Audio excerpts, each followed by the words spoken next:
मुझे जो पहला सवाल आपसे मेरे दिमाग में आ रहा है ना सेमवाल जी, वो ये आ रहा है कि मुझे लगता है कि अनएम्प्लॉयमेंट नहीं है। मुझे क्यों लगता है कि मुझे तो लोग मिल नहीं रहे, जो मेरे पास लोग हैं वो कम सैलरी पे काम नहीं कर रहे। अगर अनएम्प्लॉयमेंट होती तो मेरे से ज्यादा सैलरी क्यों मांगते, तो मुझे लोग मिलते क्यों ना। आपको क्या लग रहा है इस सारी सिचुएशन में? आई थिंक आप जो कह रहे हैं मैं उससे बहुत हद तक सहमत हूँ। अनएम्प्लॉयमेंट तो है, लेकिन उसका कारण है अनएम्प्लॉयबिलिटी। आप बिल्कुल सही कह रहे हैं कि वैसे तो लगता है कि बेरोजगारी बहुत है, लेकिन जब इंटरव्यू करने जाओ और फिर जब बंदों की सैलरी जब वो मांगते हैं और फिर जब उनका स्किल सेट देखो और उनका, अच्छा स्किल सेट से भी ज़्यादा उनका कमिटमेंट टू वर्क देखो, तो फिर लगता है यार ये बंदा तो 5,000 का भी नहीं है, मांगता 50,000 रुपये है। उस 50,000 में भी वो मतलब पहले कैलेंडर में छुट्टियां गिनने लग जाता है। तो फिर बंदा ना as an employer sometimes feels कि यार मतलब ये क्या हो रहा है, मुझे बंदे नहीं मिल रहे। सो आई 100% अग्री। और जैसा कि आप जानते हो हमारा तो खैर ज़्यादातर काम कॉर्पोरेट्स के साथ है, MNCs के साथ है। अब in terms of paying money उनसे बड़ा तो कोई है नहीं। बट अब हम तो वहाँ भी रोज़ देख रहे हैं जी कि मतलब on such a fantastic salary वहाँ भी नहीं काम करा पा रहे लोग। तो अनएम्प्लॉयमेंट है, लेकिन उसके पीछे एक कारण अनएम्प्लॉयबिलिटी भी है। और एक दूसरा जो थोड़ा सा प्रॉब्लम हो गई है वो क्या हो गया है कि once somebody has a degree, वो ये नहीं पूछता अपने आप से कि ये डिग्री मैंने कहाँ से ली है और किस तरीके से ली है और इस डिग्री में मैंने सीखा क्या है, मतलब मैं कंट्रीब्यूट क्या करूँगा। पर वो कहता है नहीं जी मेरे पास ये डिग्री है तो अब मैं इससे नीचे का तो काम ही नहीं करूँगा। तो अब क्योंकि डिग्री आसानी से उसी को बेंचमार्क मान रहा है, अपने आप ही मान रहा है, उसके अलावा कोई नहीं मान रहा, खुद ही मान रहा है। And then on top of it they are claiming कि अनएम्प्लॉयड है। I think I agree with you, unemployability ज़्यादा है, उसके कारण अनएम्प्लॉयमेंट है। तो एम्प्लॉयबिलिटी कैसे बढ़ेगी? आप क्या सलाह देना चाहते हैं यूथ को? यूथ को तो मैं क्या सलाह दूं, क्योंकि यूथ आजकल मुझे नहीं पता कितना सुनते हैं सलाह, खासकर हमारी एज ग्रुप वाले लोगों की। और आई थिंक हमारी एज में आकर ना वो सबको एक होता है कि कुछ ना कुछ सलाह जरूर देनी है। नहीं, हम अपना काम करते हैं और क्या। दैट्स व्हाट, सो हमारा मन बड़ा करता है उनको सलाह देने का। लेकिन जो आज की तारीख में जो यूथ है ना, trust me 10 years from today उनको वो सारी चीज़ें समझ आ जाएंगी जो अभी आप और मैं उनको समझाना चाह रहे हैं। और अभी जो मर्जी समझा लो आप, वो अभी नहीं समझेंगे। बस सेमवाल जी, ये तो बचपन में समझ लो, आज से मैं 60 साल पहले भी यही बात सुनता था कि सियाने का कहा बाद में याद आता है। और आमले का स्वाद, है ना। तो आज भी वही है, आज भी वही है, तब भी वही था। तो हमारे बुजुर्गों ने भी यही काम किया और हम भी यही काम करेंगे, फिर हम बताते हैं सबको। हाँ, तो थोड़ा सा फर्क एक ये है कि अब सियाना वो है जो ये बात समझ जाए कि अभी कुछ नहीं समझाना। अच्छा उसको मार खाने दो, वो सियानेपन की निशानी है। नहीं सेमवाल साहब, मैं थोड़ा आपकी बात काट रहा हूँ, इसलिए काट रहा हूँ, मुझे मेरे ऑडियंस का पता है। मैं इसको ना फेसबुक पे डाल रहा हूँ इस शो को। हाँ जी। मेरे पेज पे केवल वही आया है जिसने सीखना है, क्योंकि मेरे पेज का नाम ही TS मदान लाइफ कोच है। तो मेरे पेज पे किसी को गाने सुनने को मिलने नहीं है, किसी को मजाक सुनने को मिलना नहीं है, हमने कहीं धर्म, कोई पॉलिटिक्स, कोई न्यूज़ डिस्कस नहीं करनी। तो एक ही सब्जेक्ट है मेरे वहाँ पर सीखने वाला। इसका मतलब जो मेरे फॉलोअर्स हैं वो सिर्फ सीखने के लिए आए हैं, और हमारी सिखाने वाली वीडियोस बहुत अच्छी चलती हैं और मिलियंस में चले जाती हैं व्यूज उसके। हाँ, तो जो आपके फॉलोअर्स होंगे वो एम्प्लॉयड होंगे ऑलरेडी। सब तरह के वेले भी हैं जी बीच में। अच्छा, ओके। तभी तो ज्ञान मांग रहे हैं वो तभी तो ज्ञान मांग रहे हैं। देखिए वो ज्ञान, वो क्या कहते हैं ना जी, इन्फॉर्मेशन को भी लोग नॉलेज ही बोलते हैं। लेकिन नॉलेज का मतलब है प्रोसेस्ड इन्फॉर्मेशन। एक आदमी अपने आप को ज्ञानी तब बोले जब उसने उस इन्फॉर्मेशन को प्रोसेस कर लिया। Having information is not knowledgeable. तो अब आजकल आप और मैं तो जितना ज्ञान देंगे हमारी अपनी सीमा है, लेकिन इंटरनेट पे ज्ञान तो अब हर चीज़ पर अवेलेबल है ना। इन्फॉर्मेशन तो अब ऐसी कोई नहीं कि मैं कहूँगा कि ये सिर्फ सेमवाल दे रहा है इन्फॉर्मेशन, ये इन्फॉर्मेशन किसी और के पास है नहीं। तो लैक ऑफ इन्फॉर्मेशन के कारण लोग कुछ नहीं कर पा रहे, इसका तो कारण थोड़ा कम है। इनफैक्ट थोड़ा ओवर सप्लाई ऑफ इन्फॉर्मेशन है। सो प्रोसेस नहीं कर रहे इन्फॉर्मेशन को। जैसे मैं हमेशा लोगों से कहता हूँ, आज की तारीख में कंज्यूम बहुत कर रहे हैं लोग मटेरियल, ऑनलाइन और अदरवाइज, मतलब 24-24 घंटे लोग लगे हुए हैं कुछ ना कुछ देखने में। लेकिन अगर आप किसी से पूछो कि क्या आपके दिन में कोई 2 घंटे हैं जब आप फोन नहीं टच करते, do you have 2 hours in your day जब आप कुछ नहीं कर रहे, कुछ नहीं कर रहे, किसी से बात भी नहीं कर रहे, आप किताब भी नहीं पढ़ रहे, टीवी भी नहीं देख रहे, अपना कोई काम भी नहीं कर रहे और सो नहीं रहे, वो 2 घंटे आपके पास हैं? अगर आंसर है yes, now that's the time you are processing information. वो समय है जब आप कुछ क्रिएट कर पाओगे, कुछ समझ पाओ। अभी तो कंज्यूम कर रहे हैं। अच्छा, purpose of consumption is to create, लेकिन अब अनफॉर्चुनेटली मैं क्या देख रहा हूँ मदान साहब, the purpose has become consumption. मैंने ये वीडियो देखना है, ओके, फिर क्या करना है? मैं कुछ नहीं, फिर दूसरा देखना है। ओ यार, the purpose of consumption is to create. तो वो अनफॉर्चुनेटली लोग, क्योंकि आजकल इतना इजीली अवेलेबल हो गया एंटरटेनमेंट या मतलब अपने को एंगेज करना, लोग ना कुछ समय बिना टेक्नोलॉजी के नहीं रह रहे, जिसके कारण ये इंफॉर्मेशन ओवरलोड तो है लेकिन नॉलेज नहीं बन रहा हो। नॉलेज के लिए प्रोसेस टाइम बड़ा ज़रूरी है। और मैं तो हमेशा लोगों से कहता हूँ कम से कम 1 घंटा, जिस वक्त कोई नहीं होना चाहिए आपके आसपास, आपकी फैमिली भी नहीं, 1 घंटा अपने साथ बिता के देखो बिना सोए। बड़ी हैरानी होती है जब मैं ये सजेशन किसी को देता हूँ ना, 15 मिनट के बाद लोग ढूंढने लगते हैं कि क्या करूँ, और कुछ नहीं तो चलो थोड़ा झाड़ पूछी शुरू कर देता हूँ, और कुछ नहीं तो चलो किसी को फ़ोन करो। अच्छा, किसको फ़ोन करोगे? अपने जैसे किसी को करोगे कि और भी तो क्या कर रहा है? कह रहा कुछ नहीं, तभी तेरे को किया है। और मतलब they are constantly engaged in something और द अदर, इसलिए वो उसको प्रोसेस नहीं कर पाते। तो अगर इस कंजम्पशन के साथ थोड़ा 1 घंटा आदमी रोज अपना प्रोसेस भी कर लेना, तो आई थिंक बहुत सी चीज़ें हो सकती हैं जी आज के टाइम में। तो उसके लिए खाली बैठना, जो खाली बैठना उसको लग रहा है 1 घंटा, वो एक्चुअली खाली बैठना नहीं है, वो सबसे बड़ा काम है। That's the most productive time. जैसे मैं तो क्योंकि कॉर्पोरेट्स के साथ काम करता हूँ, देखिए मैं लोगों से पूछता हूँ जी कि आपके जो भी आप एक्टिविटी कर रहे हो ना, उसको मैं 2 पार्ट में डिवाइड करता हूँ। हाँ जी। एक को मैं कहता हूँ रूटीन और दूसरे को मैं कहता हूँ work. Okay, routine and work. Work, ठीक है। लोग वर्क को ही रूटीन बोलते हैं और मेरी डेफिनेशन अलग है। मैं ये नहीं कह रहा मैं जो डेफिनेशन दे रहा हूँ वो सही है, लेकिन अपने को मैंने समझाई हुई है। जैसे फॉर एग्जांपल फॉर मी, अगर मुझे आज बुलाती है कोई कंपनी कि जी आओ साहब ये 1 घंटे का लीडरशिप प्रोग्राम कर दो, मुझे उसके लिए कोई तैयारी नहीं करनी। मैं वो प्रोग्राम 1000 बार पहले कर चुका हूँ। मेरे को आप रात को 2:30 बजे भी उठा के कहोगे तो मैं वो प्रोग्राम वैसा ही कर दूंगा जैसा मैंने पहले किया है। So doing that 1 hour programme on leadership is my routine. Okay, that is my routine. उसके लिए मुझे कोई स्पेशल प्रिपरेशन नहीं करनी होती। वो लेकिन मेरा टाइम कंज्यूम करता है, लेकिन वो मेरी रूटीन एक्टिविटी है। वर्क मैं उसको कहता हूं जिसमें मैंने कुछ वैल्यू ऐड की है, then it is qualified to be called work. Science की डेफिनेशन है ना, force applied into distance covered. तो अगर force is applied and no distance covered तो नो वर्क डन, साइंस की परिभाषा के अनुसार। वो बात और है कि साधारण भाषा में लोग क्या कहते हैं, बहुत काम करता हूं पर कुछ हो नहीं रहा। और महाराज अगर कुछ हो नहीं रहा तो आप चेक करो, भी काम नहीं हो रहा है, कुछ और हो रहा होगा। सो वर्किंग जो है वो कब होगी, जब आप इस इंफॉर्मेशन को लेने के बाद कुछ प्रोसेस करोगे, तभी तो कुछ वैल्यू एडेड काम करोगे ना, नहीं तो ग्रोथ कैसे होगी। So for growth this 1 hour time with yourself, और वो सोए नहीं, जागृत अवस्था में वो 1 घंटा अपने साथ आदमी लगाए, तो फिर इस इंफॉर्मेशन के साथ कोई डंका कर सकता है। तो 1 घंटा क्या सोचे, जो उसने पहले सीखा है उसके बारे में।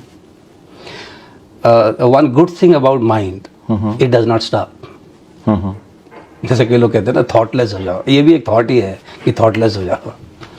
एक्चुअली क्या है कि every second one hour eyes are open, हम कुछ ना कुछ तो परसीव कर रहे हैं, कुछ ना कुछ तो ऑब्जर्व कर रहे हैं, जाने अनजाने, चाहे अनचाहे, बहुत सारी इंफॉर्मेशन अंदर जा रही है। लेकिन अब वो जा रही है, उसके बाद अब उसका करना क्या है, उसके लिए यू नीड दैट 1 आवर जिसमें the brain automatically starts segregating it. और जब थोड़ा सा आप डीपर लेवल पर जाओ तो फिर आप ध्यान दो कि विचार कैसे चल रहे हैं, उसकी प्रोसेसिंग देखो। अगर आप उसकी प्रोसेसिंग ऑब्जर्व करना देखने लग जाओ तो फिर और बहुत सारी चीज़ें क्लियर होने शुरू हो जाती हैं। लेकिन पहला स्टेप, बेबी स्टेप ये है कि आप 1 घंटा बैठो, और उस 1 घंटे में पहले महीने में आप परेशान होंगे क्योंकि कुछ नहीं समझ आएगा कि करना क्या है। वो बार बार अंदर से आएगा कि करना क्या है, करना क्या है। नहीं, मैं भी अड़ गया हूँ इसी बात पे अभी तो मैं भी सोच रहा हूँ कि मैं अपने आप को 2-3 जगह पर देख रहा हूँ। हाँ। एक तो देख रहा हूं, कल मैंने एक किताब पढ़ी, ठीक है, आज उस 1 घंटे में उस किताब के बारे में सोचा कि क्या क्या मैंने पढ़ा था यार, उसको कैसे इंप्लीमेंट करना है। Right. ठीक है, मेरे अंदर जो डाउट बन रहा है वो मैं आपसे पूछ रहा हूं। दूसरा मैं ये सोच रहा हूं कि कल मैंने एक कॉमेडी शो भी देखा था जिसमें कुछ बोला नहीं गया था, केवल इशारे किए गए थे। गिर गया, छिलके से गिर गया, लोग हंस गए हैं, फिर उसने नाक बनाया, लोग हंस गए, किसी ने ऐसा किया, लोग हंस गए। वो भी मुझे याद आ रहा है। जब वो मुझे याद आ रहा है तो वो मुझे अभी लग रहा है कि वो और पार कर रहा है, वो मुझे डोमिनेट कर रहा है, वो वही याद आई जा रहा है, मैं अभी खुश हो रहा हूं। ये दो दुविधा तो रहेंगी ना सबके साथ। हाँ, this is the starting process. हाँ हाँ, आप इसको साधारण भाषा में, मतलब I might sound spiritual that way, I am not a spiritual person, but आप ये समझो जैसे ये थॉट फैक्ट्री है। जैसे आपको विचार उसी चीज़ का तो आता है जिसके बारे में आपने पहले या तो पढ़ा है, सुना है, एक्सपीरियंस किया है। ऐसा तो कोई विचार नहीं आ सकता जो मतलब समझ नहीं आ रहा कि किस चीज़ का विचार आ रहा है, ऐसा तो कभी नहीं होता। So basically thought process means what? Churning of what you already know. यही तो कर रहा है ना ब्रेन, और क्या कर रहा है? Exactly, right. जब आप 1 घंटा इसका ये तमाशा देखने लग जाते हैं कुछ समय के बाद, तो फिर आपको समझ में आने लग जाता है कि एक्चुअली मेरी ज़्यादातर समस्याओं की जड़ यही है, जिससे बचने के लिए लोग पेन किलर्स ढूंढ रहे हैं। यू नो, समस्या तो जैसे आपको और मेरे जैसे लेवल पर, जैसे अगर मैं अपने आप से पूछूं, जो थोड़ा बहुत मैं आपके बारे में अंदाज़ा लगा रहा हूँ, आपको और मुझे कोई रियल इश्यूज, रियल समस्याएं कम ही होंगी, लेकिन परेशानियां हमको भी होंगी। और वो जो इश्यूज हैं वो रियल हैं या वर्चुअल ज़्यादा हैं, वो थॉट लेवल पर है या रियलिटी के लेवल पर है, वो अगर आप और मैं थोड़ा 1 घंटा बैठ के जब इसको चिंतन करते हैं, मनन करते हैं, तो फिर lot of clarity starts dawning. और विचारों की जो फ्यूटिलिटी है, विचारों की जो मतलब क्या कहते हैं जी, जो विचारों का मतलब बेकारपन है, वो धीरे धीरे ना थोड़ा आपको क्लियर होने लग जाता है। और आपको फिर ये भी पता चल जाता है कि अगर जैसे आप 1 घंटा आप बैठे, तो आपने कल एक किताब पढ़ी है, अब आप उसके बारे में सोच रहेंगे, विचार आएंगे, विच इज़ ओके।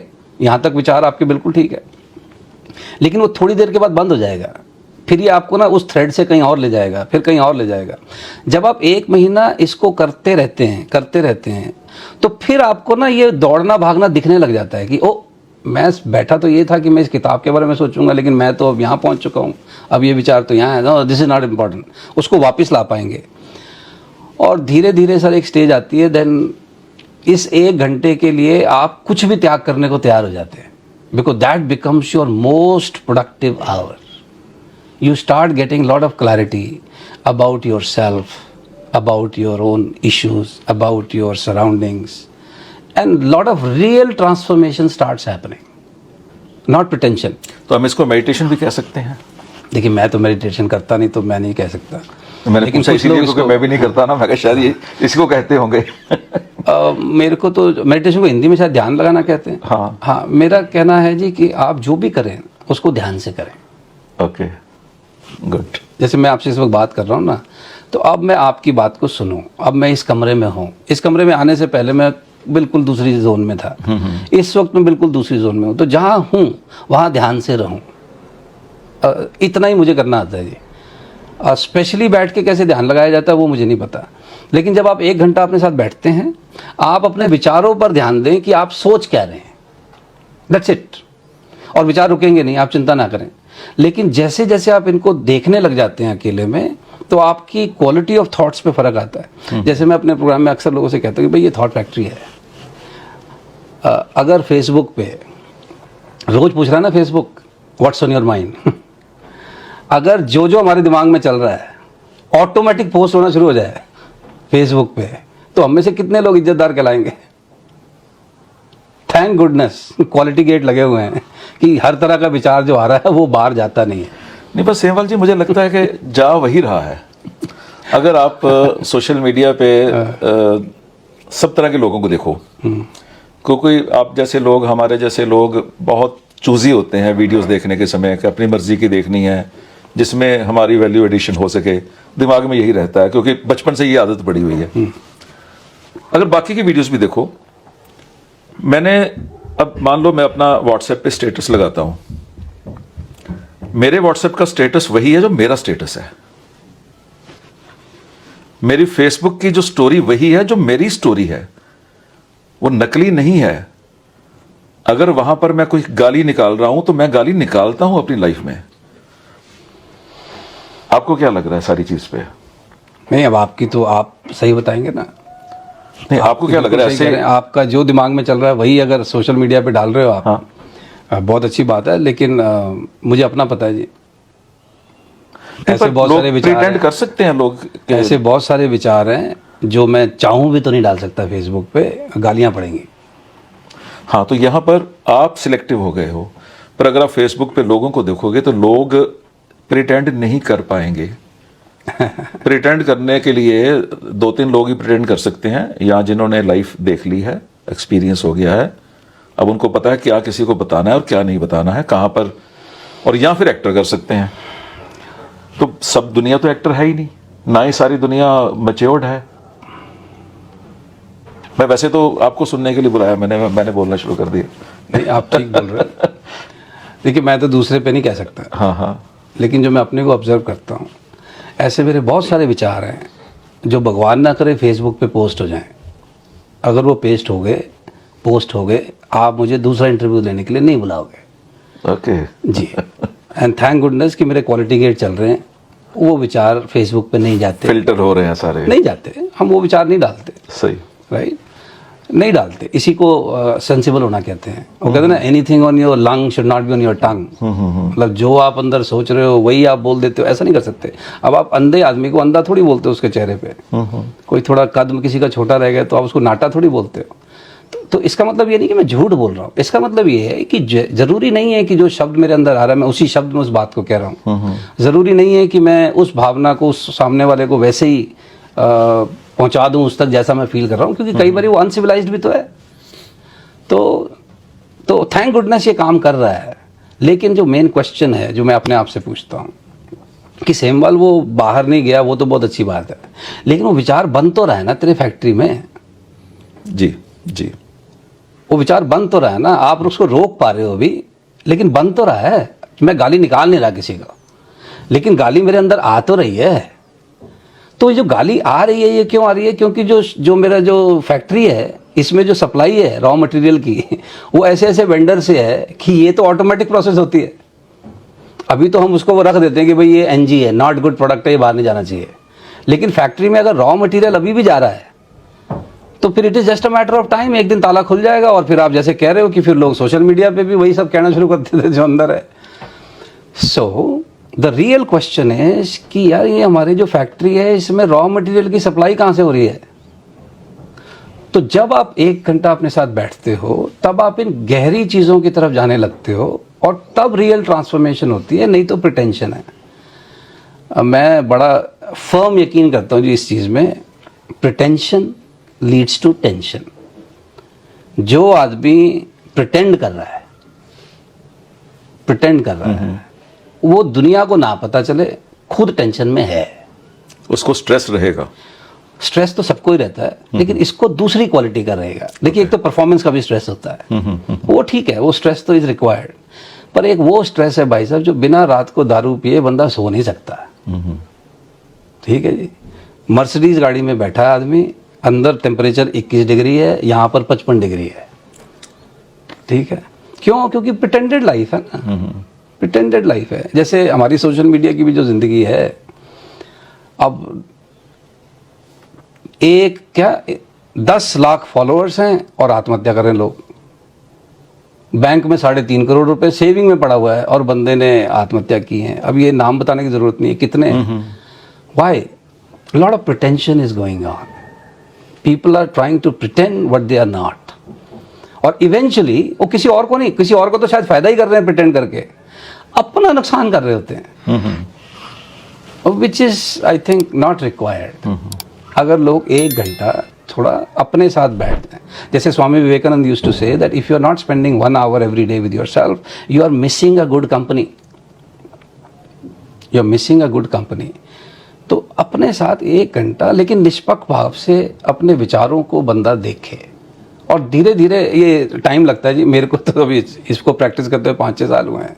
अभी भी बड़े बाजे बजते हैं, लेकिन 5-6 साल पहले जितना बजता था उससे बड़ा कम बजता है जी अब। इम्प्रूवमेंट हो रही है। ऑफ कोर्स इम्प्रूवमेंट होती है। और what I have started realising is instead of focusing on success, a person should look on the trend. क्योंकि सक्सेस तो एक दिन आएगी, लेकिन अगर आप सही दिशा में हैं, अगर ट्रेंड ठीक चल रहा है ना, that is good enough. So a person should focus on the trend. तो मैं अभी कामयाब हो गया हूँ इस चीज में, वो नहीं है बड़ा सवाल। बड़ा सवाल ये है इंप्रूव हो रहा हूँ कि नहीं हो रहा हूँ। तो अगर ट्रेंड इंप्रूवमेंट का है, वंडरफुल, मेरे को बड़ी तसल्ली है जी। लेकिन अगर ट्रेंड इधर उधर हिचकोले खा रहा है, फिर आई नीड टू चेक कि मेरा इसको अपना तरीका चेंज करना होगा। सो दैट्स व्हाट आई बिलीव। 1 घंटा अपने साथ। एक वीडियो में आपने जिक्र किया था कि मुझे समझना है उस चीज़ को, मैं नहीं समझ पाया और मुझे मौका मिला है सामने आए हुआ, कि जहां पर आज हो 5 साल के बाद उस लेवल पे नहीं होंगे। अब रिकॉल कर पा रहे हो अपनी बात ना? उसको समझना चाह रहा हूं मैं, वो क्या कहना चाह रहे थे आप? कुछ किताबें पढ़ने की बात थी, कुछ ऐसा? देखिए, मैं इसको 2-3 एंगल से कहता हूँ। एक तो मैं कई लोगों से ये कहता हूँ, जैसे सपोज मेरे सामने कॉलेज के बच्चे हैं, हाँ, एक ही कॉलेज के हैं, एक ही क्लास के, एक ही सब्जेक्ट के हैं, और एक ही कंपनी ने हायर किए हैं। होती है ना हायरिंग। तो मैं इनको कहता हूँ भाई देखो, तुम लोग एक चीज सुनो, आज तुम 30 बच्चे, सेम कंपनी, सेम सैलरी, तुम्हारा स्टार्टिंग पॉइंट सेम है, लेकिन 5 साल बाद तुम सेम लेवल पर नहीं होगे। अब इससे नहीं फर्क पड़ता कौन सप्लीमेंट्री से पास हुआ है, कौन फर्स्ट डिवीजन से सेकंड डिवीजन। अब एक पॉइंट पर आकर तुम सब बराबरी पे आ गए हो, लेकिन अब भी 5 साल बाद तुम सब बराबर के लेवल पर नहीं होगे। तो क्या क्या चीज़ें इफेक्ट करेंगी उनको?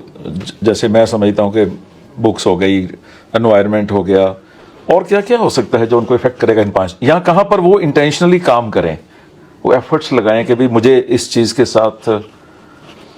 देखिए, फॉर यंगस्टर्स जो मैं पहली चीज कहता हूँ, जब भी वो अच्छी कंपनी में आ जाते हैं ना, the biggest problem that I see is they start with the achievers mindset.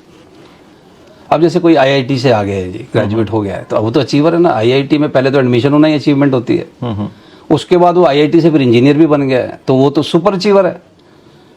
पर वो एक चीज भूल जाता है कि भाई अब जब आप जिस कंपनी ने आपको हायर किया है, यहाँ आपका भी कंट्रीब्यूशन 0 है, लेकिन तनख्वाह पहले महीने से चालू है। यहाँ और कंपनी ऑलरेडी चल रही है, प्रोसेसेस हैं, सिस्टम्स हैं, यहाँ आपका अभी कंट्रीब्यूशन नहीं है। तो यहाँ आप अचीवर माइंडसेट से ना रहें, यहाँ आप लर्नर माइंडसेट से रहें। यहाँ पर भी सीखें। वो डिग्री आपके पास आ गई, उसकी इज्जत करते हुए कंपनी ने रख लिया इस पैकेज पे, पर Gurudev now you need to start contributing and actually you need to learn some practical things now, जिससे कंपनियां चल रही हैं। तो क्योंकि लोग अचीवर माइंडसेट से आ जाते हैं, तो फिर मैंने देखा कईयों को डिरेल होते हुए बाद में। उनको लगता है कि मैं सीख चुका हूँ, क्योंकि वो तो आईआईटी का इंजीनियर है या आईआईएम से पढ़ के आया, और क्या सीखूंगा। हाँ, so some of them make this mistake. बाकी तो खैर जो लोग आईआईटी आईआईएम से आते हैं, जो समझदार होते हैं, उनको अकल होती है कि ऐसे नहीं करना है। पर कुछ होते हैं जी, तभी 5 साल के बाद का फर्क तो फिर ये 5 साल में फर्क आ जाता है। तो पहला इस माइंडसेट से आ जाता है that they believe they have achieved. दूसरा जो है, जो अब पता नहीं है हमने सही सीखा गलत सीखा है, वर्क एथिक्स। कि यार अपनी 8 घंटे की रोटी ना खुद कमाओ यार।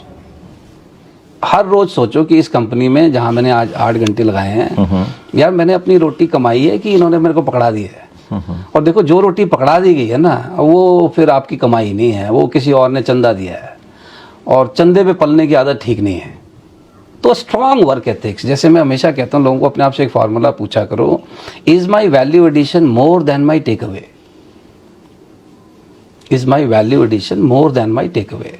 आप हर रिलेशनशिप में ना कुछ ले रहे होते हैं सामने वाले से, जाने अनजाने में, लेकिन अपने आप से ये भी पूछते रहो कि उस रिलेशनशिप में आप कुछ दे भी रहे हो कि मतलब सामने वाला ही प्रदान किया जा रहा है। और किसी भी रिलेशनशिप में अगर कोई एक ही आदमी दिए जा रहा है, तो वो रिलेशनशिप उस आदमी की वजह से चल रही है, आपकी वजह से नहीं चल रही। और जिस दिन उस आदमी ने डिसाइड किया कि मेरे को ये रिलेशनशिप नहीं चलानी, तो आप खतरे में होगे, देना बंद कर देगा जो भी आप खतरे में जी रहे हो ना। अब चाहे वो कंपनी हो, चाहे कोई भी रिलेशनशिप हो। So a person should always be thoughtful about this, that am I creating enough value for this place? और इसमें मैं कोई एहसान नहीं कर रहा उस ऑर्गेनाइजेशन के ऊपर, उसने मुझे मौका दिया है साथ काम करने का, तो मुझे वैल्यू ऐड करनी चाहिए उस संस्था में।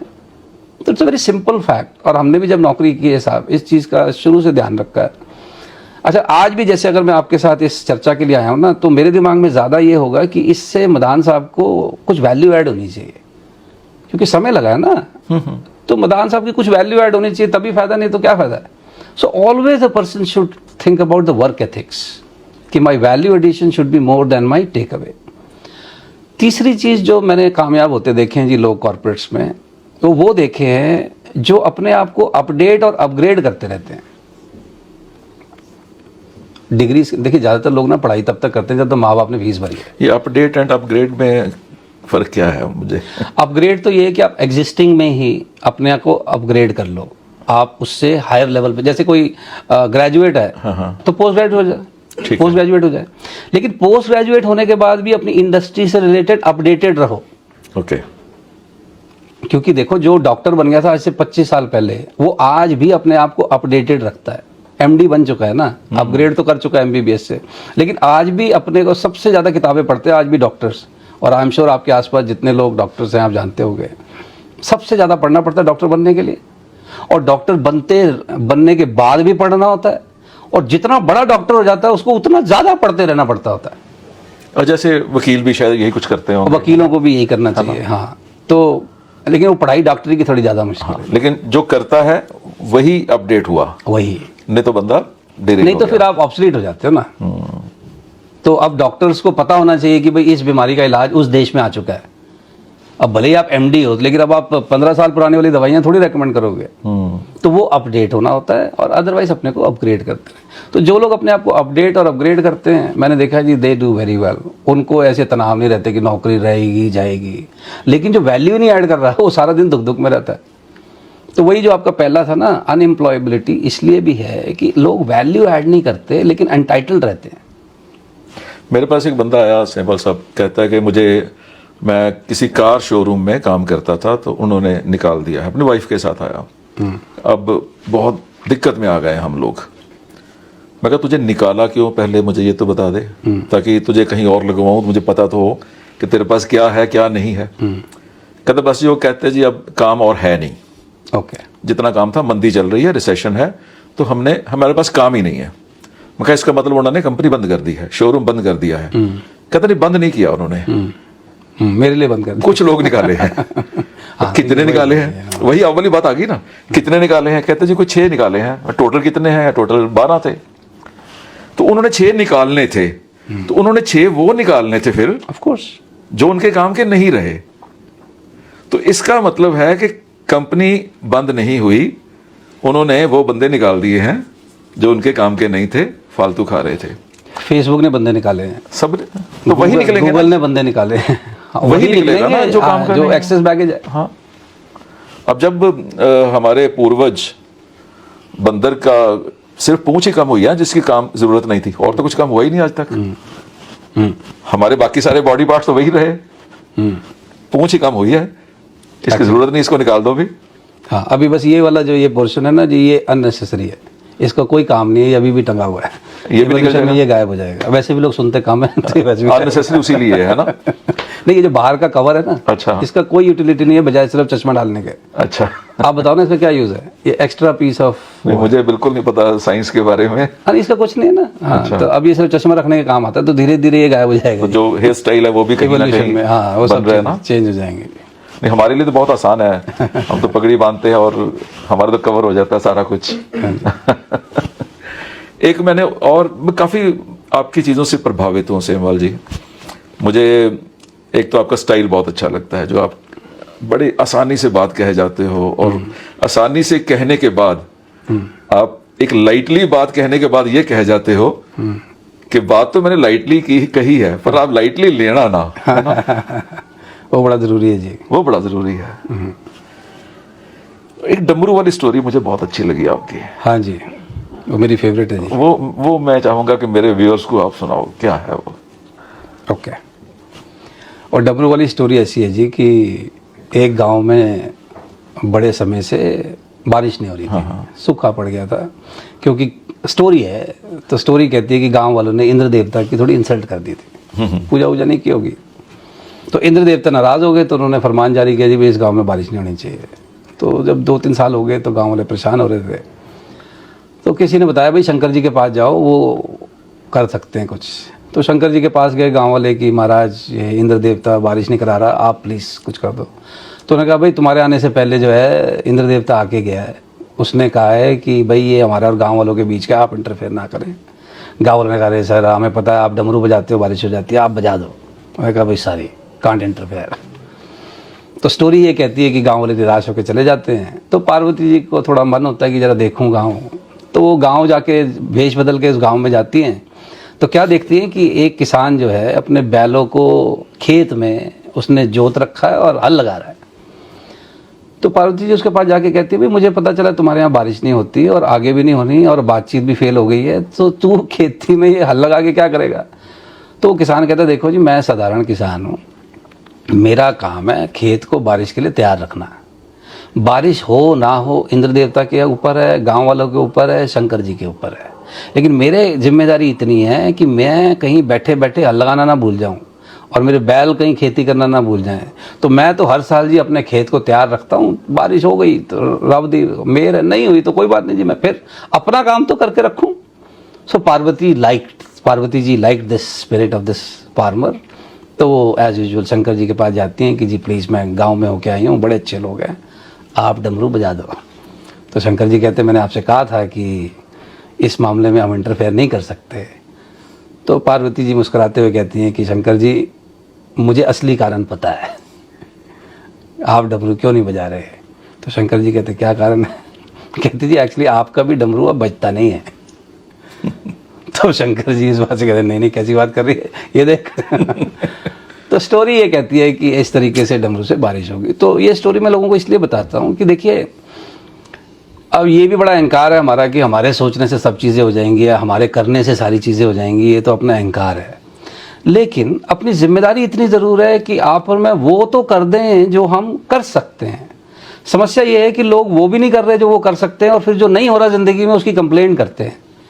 तो इस स्टोरी का मतलब यही है कि हर आदमी अपने आप से एक सवाल पूछे कि क्या मैं वो कर रहा हूँ जो मैं कर सकता हूँ। और ज़्यादातर आप देखिए अगर ये प्रश्न अपने आप से कोई पूछे ना कि क्या मैं वो कर रहा हूँ जो मैं कर सकता हूँ, उसका जवाब आता है ना। लेकिन बाकी वो क्यों नहीं कर रहे जो वो कर सकते हैं, ये शिकायतें बहुत होती हैं। तो वहाँ फिर मैं ये स्टोरी यूज़ करके लोगों से कहता हूँ यार कि अपने हिस्से का काम तो करो, अपना खेत तो तैयार रखो, बाकी रब दी मेहर है। आप भी अपने आप को अपडेटेड रखते हो? हाँ जितना थोड़ा बहुत रख पाते हैं। नहीं मैं देख पा रहा हूँ कि रखते हो। अच्छा जी। मैंने ऑब्जर्व किया है। क्यों किया है? क्योंकि आप ही की स्टोरी मुझे याद दिलवानी पड़ रही है, क्योंकि आप पुरानी स्टोरीज भूल के नई स्टोरी में चले गए होंगे। है ना, यही कारण है। हाँ ये भी हो सकता है जी। तो एक आपने चीज और बहुत बढ़िया कही थी, मेरे व्यूअर्स हैरान होते होंगे इस बात को लेके।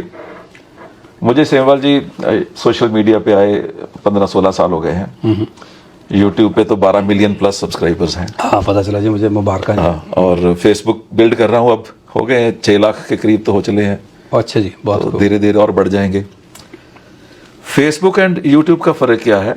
YouTube is a search engine. Basically जिन्होंने वीडियोस देखनी है वो सर्च करके वीडियो ढूंढते हैं कि मुझे मोटिवेशन लेनी है, मुझे ट्रेनिंग लेनी है, मैंने कोई स्किल सीखनी है, तो वीडियोस ढूंढ लेते हैं। फेसबुक जो है सोशल प्लेटफॉर्म है, वहां पर लोग गए हैं घूमने के लिए। ओके।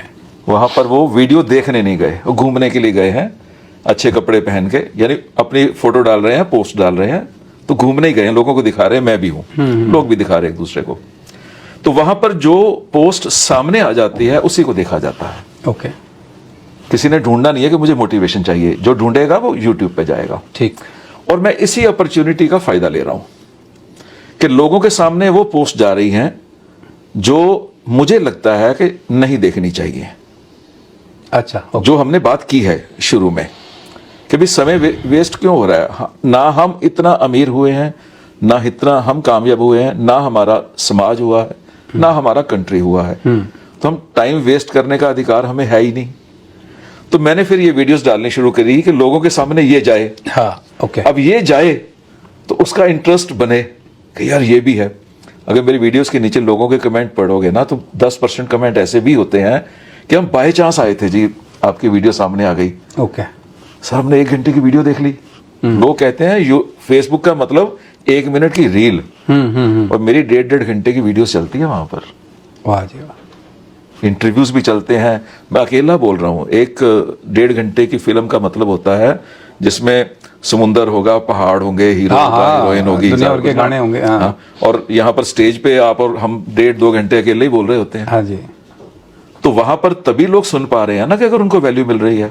और फेसबुक पे तो कंपटीशन चल रहा है साथ ही में, यानी एक बंदा लेक्चर कर रहा है, साथ में दूसरा बंदा डांस कर रहा है। हाँ वो भी, हाँ कैसे कैसे डांस कर रहे हैं। कैसे कैसे तो उस कंपटीशन में आपने प्रेजेंट करना है। तो मैं यही ऑडियंस को बताना चाह रहा था कि मैं भी सीखता हूं, बिना सीखने के दुनिया नहीं चल सकती है। ये प्रूफ है आपके सामने कि सेमवाल जी की वीडियो मैंने बहुत सालों से देखनी शुरू की है। मैं 5-6 घंटे रोज वीडियोस एंड बुक्स के ऊपर लगाता हूं। मैं आपको अपनी लाइब्रेरी दिखाऊंगा किताबों की, यहां से जाने से पहले 5-6 घंटे का मेरा वो टाइम है। आज जो मैंने आपसे सीखा है कि मुझे 1 घंटा अब खाली भी बैठना है ना। खाली तो बैठते ही हैं, तो खाली भी बैठना है, अपने लिए बैठना है, अपने लिए एक साथ, वो चीज सीखी है। लर्निंग का और क्या फायदा हो सकता है इस बंदे को सीखने का? क्या, एक तो उसको करियर ग्रोथ मिल रही है, और करियर ग्रोथ उसको नहीं चाहिए। वो कहता ठीक है यार, मैं तो एक पोजीशन पे पहुंच गया हूं, कोई और भी उसके पास रीजन है, कोई मोटिवेशन है कि भी मैं और कुछ सीख लूं। देखिए जी, प्रकृति में 2 ही चीज़ें हो रही हैं, या तो किसी चीज़ की ग्रोथ हो रही है या उसकी डी ग्रोथ हो रही है। स्टेटस को नाम की तो चीज़ है नहीं दुनिया में। इससे नहीं फर्क पड़ता कि मैं यंग इंजीनियर हूँ या मैं रिटायर्ड आदमी हूँ या मैं स्टूडेंट हूँ या बिजनेसमैन हूँ। ये इस कमरे के पौधे हैं, या तो ये बढ़ रहे हैं, नहीं तो ये मर रहे हैं। कोई भी चीज़ में स्टेटस को तो है ही। तो अगर आपने और मैंने सीखना बंद कर दिया है, समझना बंद कर दिया है, तो उसके बाद तो फिर पतन शुरू हो गया है जी। और डेथ जो कहते हैं, फिर वहां नहीं रुकेगा, यही कहना चाह रहा हूं। रुकेगा नहीं ना। और वो फिर वो बड़ी, वो आपकी जो एनर्जी लेवल्स हैं, जो आपका कॉन्शियसनेस लेवल है, जो अगर आपने पहले आई एम श्योर सुना होगा डॉक्टर डेविड हॉकिंस के कॉन्शियसनेस लेवल्स है ना, 0 से 200 लेवल तक के। तो हर आदमी की कॉन्शियसनेस के ना लेवल्स होते हैं। Death means you have started going low in your consciousness levels. तो जिस व्यक्ति का सीखना बंद हो चुका है, वो समझ नहीं पा रहा, वो actually ultimately the person started walking toward death, not physical death but the feeling of death, जिसको स्टैग्नेशन कहते हैं, बोर्डम कहते हैं। आप पंजाबी समझते हो ना? हाँ, बहुत अच्छी। पंजाबी में जब कोई मरता है ना, तो वहां पर हम ये नहीं कहते हैं कि मर गया या गुजर गया या भगवान को प्यारा हो गया। वहां पर कहा जाता है कि पूरा हो गया, पूरा हो गया, राइट है ना, कि उसके पिताजी पूरे हो गए, उसके चाचा जी पूरे हो गए, उसके माता जी पूरे हो गए।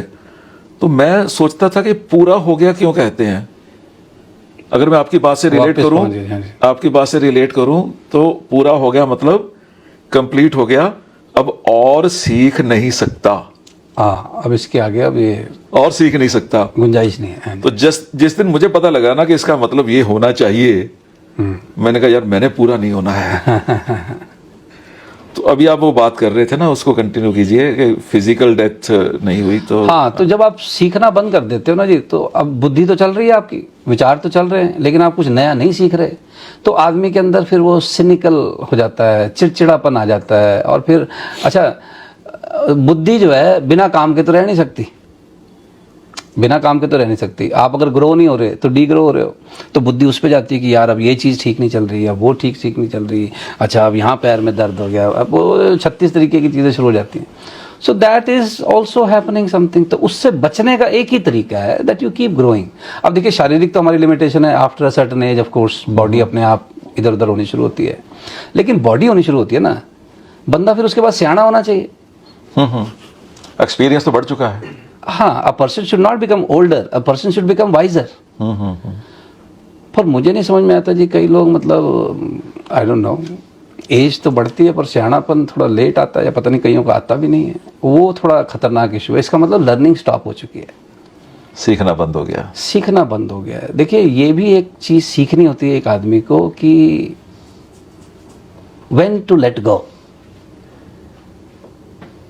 कि कब कंट्रोल छोड़ना है। ज्यादातर लोगों की समझना जिंदगी, चाह रहा हूँ क्या कहना चाह रहे हो। ज्यादातर लोगों की जिंदगी बहुत टाइट पकड़ी हुई है उन्होंने चीजें, जिसके कारण वो तनाव में है।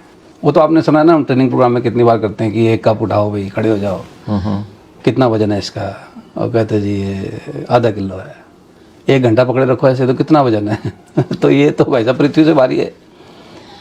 लोगों ने ऐसे ही कई चीज़ों को बड़ा टाइट पकड़ रखा है, जिसके कारण they are under tremendous pen.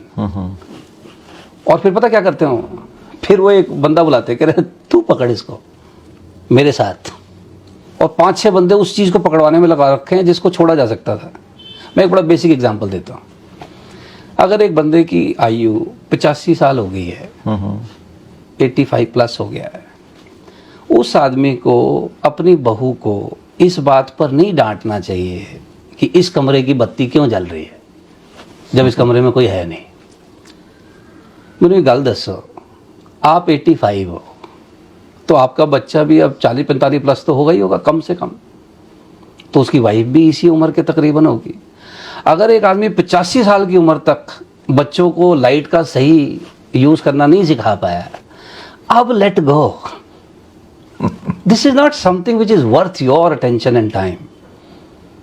Let go, come on. इसका भी कंट्रोल आप अभी, मतलब 85 साल में आप अभी भी मतलब वो कुंडली मार के आप बत्तियां बंद करा रहे हो। Come on, you should let go. अब आपको थोड़ा हायर सेल्फ के बारे में सोचना चाहिए, आपके अंदर मैच्योरिटी थोड़ी ज़्यादा होनी चाहिए। अब आप इरिटेट उतनी जल्दी नहीं होने चाहिए जितनी जल्दी पहले होते थे, उतनी जल्दी आपको परेशान नहीं होना चाहिए जितना आप पहले होते थे। वो बचपने में ठीक लगती कई चीज़ें, but some people are not learning that what to let गो।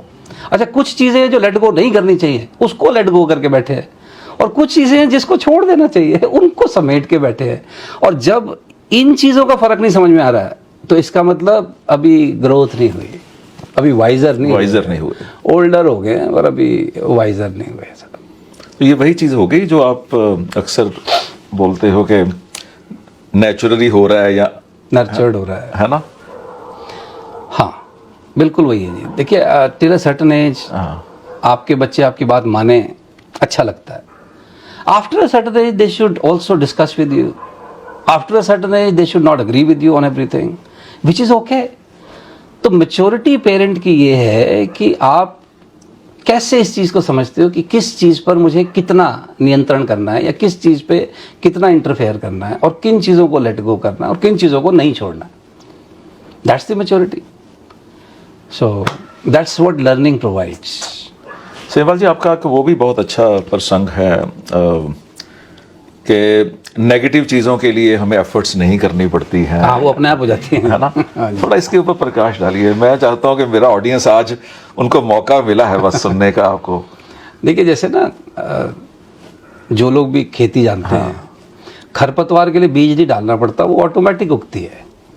लेकिन अगर पौधा बचाना है तो फिर आपको खरपतवार हटानी होगी, खाद डालनी होगी, पानी डालना होगा, धूप दिखानी होगी, जानवरों से बचाना होगा। तो ढंग की चीज़ों में एफर्ट लगती है, फालतू चीज़ें अपने आप भी हो जाती हैं। जैसे अगर शाम को बैठ के दारू पीने का प्रोग्राम बनाना ना, तो कैसी कोई खास मेहनत की ज़रूरत नहीं है। लेकिन अगर इन चीज़ों से अपने को दूर रखना है, उसमें बड़ी एफर्ट लगती है, उसमें बहुत एफर्ट लगती है। अब वो जो छोले भटूरे हैं, वो खाने में थोड़ी एफर्ट है, पचाने में एफर्ट है, छोड़ने में उससे ज़्यादा और उसको ना कहने में आफ्टर अ सर्टेन एज। अब जैसे मैं वही कहता हूँ ना, अब अगर मैं 21 साल का हूँ और मैं नहीं रोक पा रहा, अंडरस्टैंडेबल, नो प्रॉब्लम, नहीं रोक पा रहा। पर अगर आफ्टर अ सर्टेन एज आदमी नहीं रोक पा रहा, क्योंकि अब तक तो पता नहीं कितना टन आटा जा चुका है भाई, कितना टन घी जा चुका है, अब तक तो वो आ जाना चाहिए था तृप्ति। पर अगर नहीं आ रही तो इसका मतलब there is some learning that the person is not taking. लड़ाई करनी बहुत आसान है, लेकिन हाँ, मतलब ठीक चीज़ों करने के लिए मेहनत करनी होती है। बाकी खराब करनी है जी, अगर शरीर खराब करना है, पड़े रहो जी एक जगह, अपने आप खराब हो जाता है, कुछ नहीं करना। आपको कुछ नया नहीं सीखना तो आप बैठे रहो जी घर पे, बैठ के सारा दिन नेटफ्लिक्स देखो, आप बर्बाद हो जाओगे। लेकिन अगर कुछ ढंग का करना है तो थोड़ा हरकत में बरकत, थोड़ा आपको हिलना डुलना करना होगा, कुछ अलग अलग तरह के लोगों से मिलना जुलना करना होगा, कोई ढंग के ऑथर्स की किताबें पढ़नी होंगी, कोई ढंग के वीडियोस देखने होंगे, कुछ अच्छे लोगों की संगत करनी होगी। लेकिन ढंग के काम तो कुछ करने से ही होंगे। पिंकी कहाँ है भाई? पिंकी, मैंने यहाँ पर किसी को बुलाना बंद कर देना है, सब लोग मुझे ही सुना के जाते हैं, क्योंकि मैं ही ऐसा हूँ यार, ये तो बड़ा गड़बड़ हो गई। तो मुझे होता क्या है जी सच बोल रहा हूँ मैं, मेरा ऑडियंस मुझे जानता है अच्छी तरह। हाँ जी। पिंकी सुबह उठती है 5 बजे से पहले, हाँ जी। हाँ? और मैं उठता हूँ जब नींद खुली। हाँ जी। 5 भी खुल सकती है, 8 भी खुल सकती है। Very good. तो अब आपकी बात तो मुझे तो पूरी चोट कर रही है, और पॉजिटिवली लेना होगा तो फिर मेहनत करनी पड़ेगी, अगर नेगेटिव लेना होगा तो फिर अपने हो ही रहा है। तो मैं उसको रिलेट कर पा रहा हूँ हाँ जी। कि पिंकी एफर्ट्स करती होगी ना 5 बजे उठने के लिए, मैं तो एफर्ट्स कोई नहीं कर रहा हूँ। नहीं एफर्ट्स कर रहा हूँ तो कंपैरेटिवली मेरी जो हेल्थ है उसके कंपैरेटिवली खराब ही है। हाँ, खराब ना भी हो, लेकिन आप उसको जितना अच्छा रख सकते हैं। तो खराब ही कहूंगा ना उसको। हाँ, नहीं, वो तो आप सर, आप उसको प्लेट में अच्छी तरह परोस रहे हो। आपने पहले कहा अंदर गाली चल रही होती है, बाहर नहीं बोलता हूँ, वो मुझे समझ लग चुकी है। मैं शुरू में समझ गया था कि आप मेरे मुंह पे कुछ नहीं कहोगे, थोड़ा सा परोस के दे दोगे मुझे। मतलब बड़ा ही मेंट हुआ इसकी। बट एक बात और है ना, हाँ। आप खराब किसको कह रहे हो? हाँ, खराब क्या है? खराब तो मतलब एक पेट को लेके कह रहे हो ना कि हाँ, पेट ज्यादा नहीं, मैंने- फिट। सेहवाग साहब की जो बात है ना, वो मुझे अपने ऑडियंस को समझानी है। इन्होंने तरीके से बता दिया कि खराब का मतलब है कि आप जितना अच्छा रख सकते थे उतनी अच्छी नहीं है, पर मेरे शब्दों में वो खराब ही है, क्योंकि मेरा ऑडियंस अदरवाइज वो पहली बात पे आ जाएगा कि सेहत अच्छी है, जितनी अच्छी रख सकता था उतनी अच्छी नहीं है। हाँ, तो वो तो है मेरे ना? पे भी लागू होता तो है। मेरा ऑडियंस इस बात को सुन ले भाई, खराब ही है, इनकी बात ये नहीं माननी। मेरे पूरे इंटरव्यू में इनकी हर बात मान लेना, लेकिन एक बात मैं आपको बता दूं, खराब ही है। वहां पर हम परोस नहीं सकते। सर ऐसा हुआ, मैं 2-3 मिनट आपके लेना चाहता हूं, हाँ जी, जी। क्योंकि हम उस तरफ चल पड़े हैं बात को। 4-5 साल पहले पिंकी ने अपनी किडनी गिफ्ट की है अपने कजन के लिए। तो एक्चुअली गिफ्ट का वर्ड हम यूज करते हैं, डोनेशन वर्ड होता ही नहीं है। आपस किसी और को तो दे ही नहीं सकते, हम किसी बाहर के तो दे ही नहीं सकते ना, कानून अलाउ ही नहीं करता। तो इसका मतलब गिफ्ट ही है ना भाई। हमारे भाई बहन हमें कुछ दे के जाते हैं तो हम डोनेशन थोड़ा कहेंगे, उसे गिफ्ट ही कहेंगे। उस किडनी की जो मेडिकल हेल्थ रिपोर्ट जो आई ना हमारे पास, जब इन्होंने किडनी दी है, 60 की होंगे रफली, 3-4 साल पहली बात है। तो डॉक्टर ने कहा जी कि इसकी जो हेल्थ है किडनी की, वो 17 इयर्स की गर्ल की किडनी के बराबर है। वाह। ये 60 साल की लेडी की किडनी नहीं हो सकती। हमें एक प्राइड फीलिंग भी हुई कि भी अगर पिंकी मेहनत करती है। हमारे परिवार में ताले लगे हुए हैं जी, मुंह के ऊपर पूरे ताले लगे हुए हैं। मैं 100% नहीं कर पा रहा हूं, और वही चीज है कि 10-20% ही कम है। लोगों के कंपैरेटिवली बेटर हूं। मुझे नहीं पता लास्ट 45 इयर्स में दवाई क्या होती है। हमारे घर में मेडिसिन नहीं आती है, भटूरे भी नहीं आते हैं। हाँ, तभी नहीं आती। दोनों चीजें नहीं आती हैं। तो हमने देखा कि ऐसा क्यों हुआ है, पिंकी की किडनी की इतनी बढ़िया हेल्थ क्यों है। हाँ जी। मेरे मदर पिछले साल 2 साल पहले गुजरे हैं, 85 की एज के। नो डायबिटीज, नो घुटनों की दर्द, नो ब्लड प्रेशर, कुछ नहीं। बहुत खूब। सिर्फ उनको आंख का कैंसर जरूर हुआ है, जो किसी और चीज के साथ रिलेटेड नहीं था। वो कुछ आउटर उनके अंदर आया है, नीचे के बाल कहीं फंस गए थे, उसके कारण बना है बस। वो भी लास्ट ईयर उनका एक मुश्किल निकला है, लेकिन दवाई नहीं खाई सारी उम्र उन्होंने। हमारा वो जो रीजन था ना इसके सारी चीज के पीछे, वो था कि हम पिछले 15-20-25 साल से आयुर्वेद के साथ जुड़े हुए हैं। बहुत बढ़िया।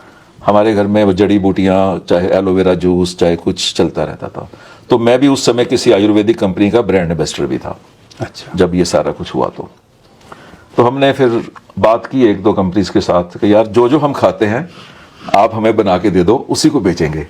और लोगों को बताएंगे कि देखो प्रूफ है, ओके। ये रिपोर्ट है, 17 इयर्स की किडनी बोल रहे डॉक्टर।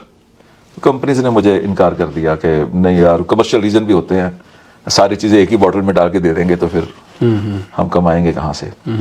तब मैंने अपनी प्रोडक्ट लॉन्च की जी। फिर अच्छा। मैं बिजनेसमैन नहीं था, मैं सारी उम्र प्रोफेशनल रहा हूँ। Though I belong to business family, पर मैंने व्यापार किया नहीं है। तब हमने अपनी प्रोडक्ट लॉन्च किया है। लेकिन दिखाना, एक मिनट दिखाते हैं। अनिल पकड़ना, यही बाहर पड़ी है। यस, देना जरा।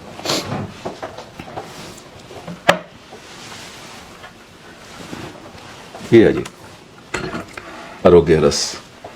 अच्छा जी। ये फिर मैंने लॉन्च किया जी उसके बाद, और अब एक ही आइटम बेच रहा हूँ बस। अच्छा, ये हाँ, मैंने 100-150 आइटम्स लॉन्च की थी, सारी की सारी डिसकंटिन्यू कर दी जी। ओके। क्योंकि जो आरोग्य रस पी लेता है ना, उसको और किसी चीज की जरूरत पड़ नहीं रही, ऐसा फीडबैक है, ऐसा एक्सपर्ट्स की फीडबैक है। Wonderful, very good. तो ये प्रूफ है एफर्ट्स करने का। जहां हम बात चला रहे थे ना कि जो एफर्ट्स हैं वो रंग लाती हैं। मैंने जब भटूरे चने बोला है, मेरे मुंह में पानी आया है, ऐसा नहीं है। बट हम शायद कसम नहीं खाई हुई, वो अलग बात है, ठीक है, लेकिन साल में शायद एक बार होते होंगे, साल में एक बार। हाँ, नहीं, वंस इन अ वाइल तो किसी भी चीज का नुकसान नहीं है। पर वंस इन अ वाइल लोगों के लिए 1 महीना होता है, 10 दिन होते हैं, 15 दिन, हाँ, वो डिपेंड्स, है ना। हमारे तो पूरे परहेज हैं जी। चीनी हमारे घर में नहीं है, सब चीजें, क्योंकि पूरी फैमिली ऐसी है। अच्छा जी। हमारी पूरी फैमिली ही ऐसी है। यानी मेरे बेटे और डॉटर इन लॉस तो है ही हैं, वो तो सारे इन्फ्लुएंसर्स हैं। हमारी सारी फैमिली इन्फ्लुएंसर्स की है। अच्छा जी। हमारे पास सोशल मीडिया पर फैमिली के पास 30 मिलियन प्लस सब्सक्राइबर बेस है। अच्छा जी। बोथ सन्स, वो भी सोशल इन्फ्लुएंसर्स हैं। अच्छा। और दोनों डॉटर इन लॉ, सबका सब्जेक्ट अलग अलग है। ओके। कोई हेल्थ पे काम कर रहा है, ज्यादातर हेल्थ पे काम कर रहे हैं। Okay, good. और हमारी सिस्टर इन लॉज सभी यही कुछ है। अच्छा, वेरी गुड। तो हम भी जैसे ना चमगादड़ के घर में जब मेहमान जाएंगे तो फिर यही बोला जाएगा, आप दीवार पे लटक जाओगे। क्यों, हम भी लटके भी, आप भी लटक जाओ, और क्या हो सकता है। तो हमारे घर में कोई आता है तो उसको वो पकौड़े और सब कुछ नहीं मिलता, और हम जब किसी के घर में जाते हैं हमें भी नहीं मिलता, क्योंकि सारा सर्कल ही ऐसा बना हुआ है। ऑलराइट। थोड़ा इस बात को मैं और समझना चाहूंगा जी, आपकी जो नेचुरली होने वाली चीजें और अननेचुरल होने वाली चीजें। मुझे आपका ये वाला पार्ट बहुत अच्छा लगा था उस वीडियो में। हाँ, वो जो नेचुरल अननेचुरल वर्ड अब मैं इस्तेमाल नहीं करता, नर्चर्ड वर्ड इस्तेमाल करता हूँ। हाँ, वो अननेचुरल से कई लोग थोड़ा भ्रमित भी हो जाते हैं कई बार। ठीक है। जैसे फॉर एग्जांपल ये जो प्रोडक्ट है आपका, ये है तो नेचुरल प्रोडक्ट ना, लेकिन आपने इसको नर्चर किया है बाय सर्टेन मिक्सचर्स, इसमें आपने कुछ वैल्यू ऐड किया है ना, तो आपने ये नर्चर्ड प्रोडक्ट है, लेकिन है तो नेचुरली चीजों से बना हुआ ना। तो नर्चर्ड का मतलब जिसमें आप वैल्यू ऐड करते हो, तो वो नर्चर्ड हो जाता है। नेचुरल मतलब जो अपने आप हो रहा है, जो अपने आप हो रहा है। तो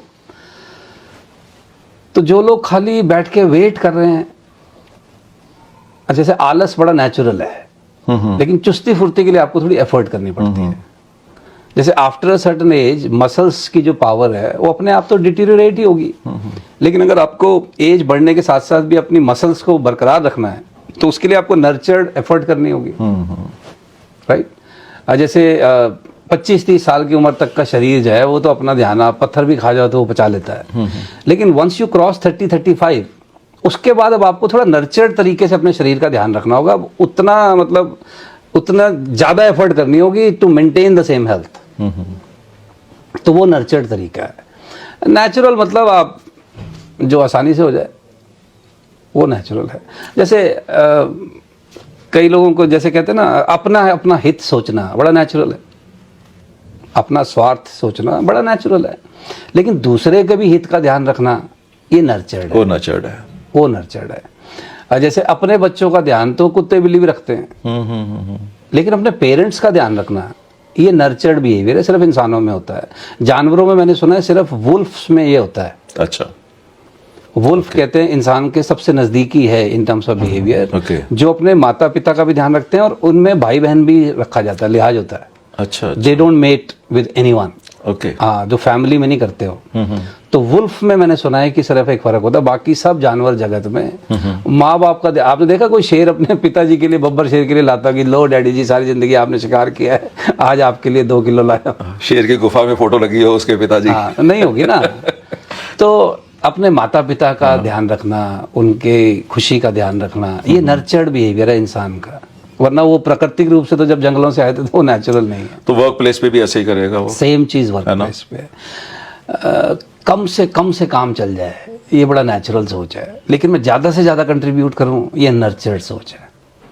कोई देखे तो काम, ना देखे विश्राम, ये बड़ा नेचुरल है। इसके लिए कोई जीनियस होने की ज़रूरत नहीं है, ये विचार सबको आते हैं। लेकिन इन विचारों के बावजूद आप सुस्ती नहीं करते, now that is a nurtured. तो जितना भी वैल्यू सिस्टम है वो सब नर्चर्ड बिहेवियर है, जो हमको जानवरों से ऊपर करता है। अगर हमारा वैल्यू सिस्टम हटा दें, बिलीव्स हटा दें, तो एक्चुअली तो हमसे अच्छी ज़िंदगी जानवर जी रहे हैं। अगर सिर्फ जिंदा रहना और बच्चे पैदा करना ज़िंदगी का लक्ष्य है, तो जानवर कम तनाव में ये दोनों काम कर रहे हैं। एक्सेलेंट। मोटा मोटा यही काम तो कर रहे हैं। हाँ, तो वो तो बेचारे कम तनाव में कर रहे हैं। हम तो इतना मतलब की कहते हैं वो इतना रौला पा रखा है, और कर क्या रहे हैं जी, खानदान चल रहा है जी। तो अगर वैल्यू सिस्टम नहीं है तो फिर तो कुछ भी नहीं है जी हम में, इंसान होने के नाते। तो values is a nurtured behaviour. मेरे सेमिनार में हो चुका है जी, मैंने पूछा कि आप जिंदा क्यों हो।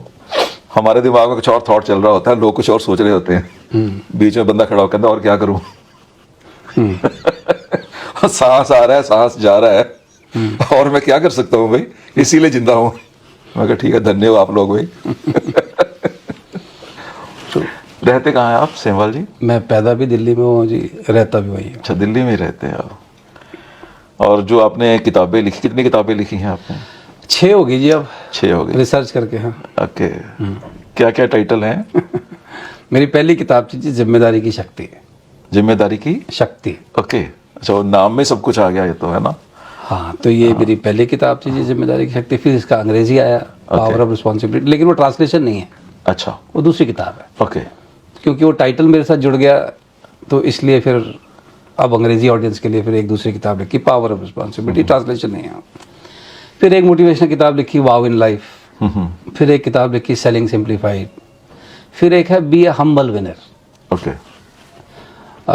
क्योंकि जैसा कि आप आसपास देख रहे हैं जी, विजेता बनने के बाद जो एक चीज़ कॉम्प्लीमेंट्री आती है वो अकड़ है। तो वो किताब मैंने लोगों तक पहुंचाने की कोशिश की है कि भाई विजेता बने, लेकिन विनम्र विजेता बने। फालतू अकड़ रखने की ज़रूरत नहीं है। आपकी कामयाबी के पीछे आपकी मेहनत का योगदान है, वो तो है, लेकिन अगर ध्यान से देखोगे तो बहुत सारे लोगों का भी कंट्रीब्यूशन है। होता क्या है कि जब आदमी कामयाब हो जाता है तो उससे पूछो जी आपकी कामयाबी का कारण, कह रहे जी मेहनत की है, ईमानदारी है, पढ़ाई लिखाई है। वो तो ठीक है, माँ प्यो ने भी कुछ किया होना है, कोई टीचर ने ढंग का पढ़ाया होगा, कुछ किसी ने कोई ढंग की सलाह दी होगी, कितने लोगों ने मदद की होती है हमारी। तो हर आदमी जो थोड़ा बहुत अभी जीवन में कामयाब हो जाए, मेरी उससे रिक्वेस्ट रहती है कि थोड़ा विनम्र रहो यार, और आसपास के जिन लोगों ने कंट्रीब्यूट किया है उनका थोड़ा शुक्राना करना चाहिए, उनका धन्यवाद महसूस करना चाहिए। तो इसलिए फिर ये किताब to be a humble winner. फिर एक किताब हमारे पब्लिशर साहब ने छापी है, the greatest management quotes. Okay. वो कुछ नहीं है, वो हर अच्छे लोगों ने जो अच्छी Collection of तो कलेक्शन ऑफ थॉट्स है। वो आपने अपने गुरुजी से आइडिया लिया है? वो एक्चुअली मैं नहीं चाहता था, ये मेरे पब्लिशर ने फोर्स किया है। नहीं, पर ये ज़रूरी है, मुझे लगता है ये किताब आपकी। हाँ जी। आजकल जैसे रील्स देखने का ज़माना है, ऐसे किताब में भी कोट्स पढ़ने का ही ज़माना है। हाँ, तो कोट्स हैं उसमें जी अच्छे लोगों के। क्योंकि मैंने लाइफ में पहली किताब आपके गुरुजी, और उनको मैं भी गुरुजी कह सकता हूँ, जिसकी किताब पढ़ी है, प्रमोद बत्रा जी की ही पढ़ी थी, मैनेजमेंट थॉट्स। बहुत अच्छी किताब थी। तो मैं तो रहता था अमृतसर में, और मेरी बचपन से एक आदत थी। मेरे फादर बहुत एजुकेटेड थे जी, उन्होंने बीटेक किया है 47 में बनारस यूनिवर्सिटी से। तब बीटेक डिग्री नहीं होती थी, उसका नाम ही बीएससी इंडस्ट्रियल केमिस्ट्री होता था। ओके। तो वहाँ से बनारस यूनिवर्सिटी से ही हॉस्टल से पढ़े हैं वो उन दिनों में, 75 साल पहले जो। तो घर में एजुकेशन थी, सारा बातें यही। मेरे ग्रैंडफादर भी प्रोफेसर थे, अच्छा। तो बातें पढ़ाई की होती रहती थी। तो मुझे सबसे पहले सिखाया गया था कि अगर किसी की किताब पढ़ो तो उसको एक पोस्ट कार्ड भेज दो। तब तो डाक ही होती थी, पोस्ट कार्ड भेज दो कि हमें आपकी किताब अच्छी लगी। अच्छा। तो अगर न्यूज़पेपर में भी किसी का आर्टिकल अच्छा लिखा है तब भी उसको भेज दो। तो ये मेरी आदत तब से बनी हुई है। तो मैंने प्रमोद बत्रा जी को, वो बुक में उनका फ़ोन नंबर था। अच्छा। तो पोस्ट कार्ड क्यों भेजना जब फ़ोन नंबर है। तो मैंने वो ट्रंकल बुक करवाई थी तब इनको, उन दिनों में। बहुत पुरानी बात है ये तो। ओके।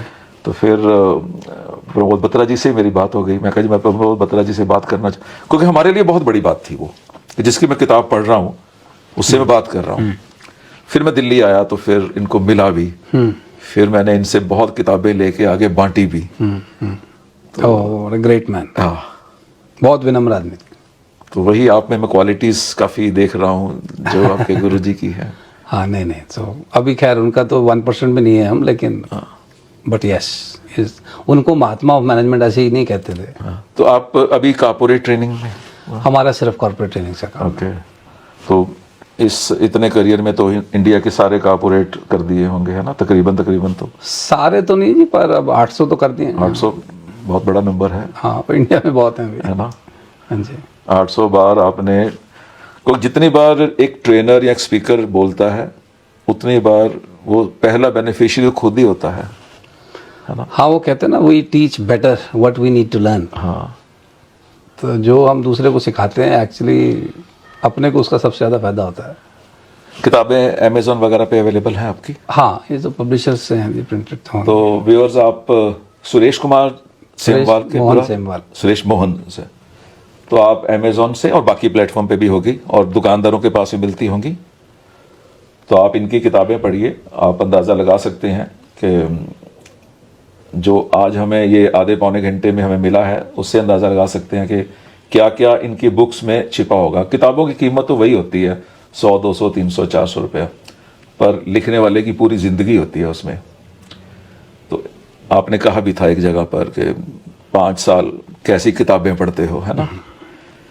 और अगर आपकी कोई कंपनी है, अगर कोई आपके पास ऐसा इवेंट है जहां पर एक अच्छा स्पीकर चाहिए, तो डेफिनेटली अगर मुझे मानते हो तो मैं कह सकता हूं कि सेमवाल जी को बुलाया जा सकता है। अब चले जाओगे ना, फिर मेरे कहने से फ़ोन आ जाएगा तो तो एक लास्ट में मैं आपसे अश्योरेंस चाहता हूं कि आप दिल्ली में हो, नज़दीक हो, तो दोबारा एक बार आओगे? हाँ हाँ, क्यों नहीं। और आप अपनी किताब, हम एक और मैंने शुरू किया है प्लेलिस्ट। एक तो ये हमारा टीएस मदान शो चल रहा है ना, एक मैंने और शुरू किया है किताब का रस। अच्छा, वेरी गुड। तो वो रिव्यू नहीं है, वो किताब का की पॉइंट्स ही है। ठीक है। तो मैं क्या चाह रहा हूं कि उसे बुलाया जाए, उसे कष्ट दिया जाए जिसने किताब खुद लिखी है। मैं ऑथर को ही इनवाइट करना चाह रहा हूं ऑलवेज। तो उससे क्या होगा कि उसकी भावनाएं हैं ना उस बुक में, अगर कोई और बोलेगा तो वो जो पढ़ेगा उतना बोलेगा और अपने तरीके से उसको इंटरप्रेट करेगा। वो तो मैं भी कर सकता हूँ, लेकिन मैं फिर अपने तरीके से करूँगा ना। तो 6 किताबों का ऑथर मेरे सामने बैठा हो और मैं उससे फ़ायदा ना लूँ और मेरा ऑडियंस उससे फ़ायदा ना ले, ये तो फिर गलत हो जाएगा। तो हम दोबारा एक बार आपको बुलाएंगे। ज़रूर। तो आज हम यहाँ पर क्लोज करते हैं। Thank you. थैंक्स का वर्ड तो बहुत छोटा रह जाएगा, मुझे मैं लगता है कि थैंक्स नहीं बोलूँगा मैं, तो केवल पता नहीं छोटे बड़े का मुझे पता नहीं है, बट क्योंकि बाल आपके काले हैं, मेरे बाल सफ़ेद हैं, तो आशीर्वाद का शब्द यूज़ करता हूँ कि आपके लिए आशीर्वाद है। आप बड़ी अच्छी सेवा कर रहे हो, और कॉर्पोरेट में जाओ या वीडियोस बनाओ या मेरे जैसे बंदे के साथ बैठ के बोलो, हर जगह पर आपकी सेवा जो है वो कबूल है। बहुत बहुत धन्यवाद। Thanks. बहुत बहुत धन्यवाद। Thank you. Thank you very much.